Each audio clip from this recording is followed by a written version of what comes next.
now he is flirting with Neil Kinnock's demand for a wealth tax.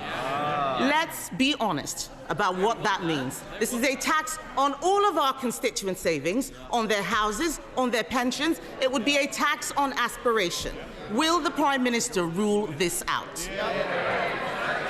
Mr. Speaker says we shouldn't be asking them for advice on the economy. She's absolutely right about that. We will not be asking for their advice. What we did in the budget was stabilise the economy through the measures taken by the Chancellor. And what has that led to? 4 interest rate cuts. For mortgage holders, that's hugely important. Compare and contrast what happened to the Liz Truss mini-budget. The fastest growth in the G7 in the first quarter of this year.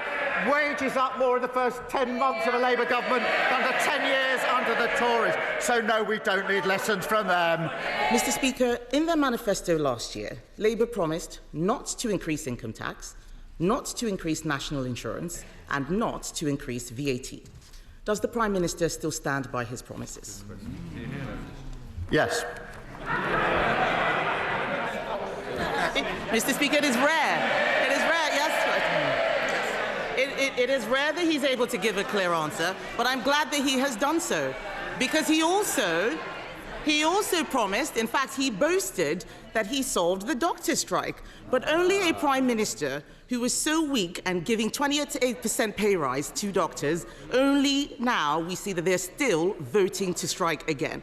He folds in every negotiation and claims that it is a triumph. Yes, he does. And we saw at the budget, Mr. Speaker, more promises. The Chancellor promised that she would lift the freeze on income tax and national insurance thresholds because, in her words, they hurt working people. Is that still government policy? Mr. Speaker, no Prime Minister or Chancellor is going to write a budget in advance. We are absolutely fixed on our fiscal rules. We remain committed to them. We remain committed to our budget, to our manifesto commitments. I realise that sticking to your fiscal rules and your manifesto commitments is a bit unfamiliar to the party opposite, but it's because of the decisions the Chancellor took, that this government has taken, that we can update the House. £120 billion of inward investment into this country since we took office. Business confidence at a 9-year high. That's longer than the Leader Opposition has been in Parliament. Deloitte this week saying the UK is now the best place to invest, creating 384,000 jobs. What a contrast to the mess that we inherited from the party opposite.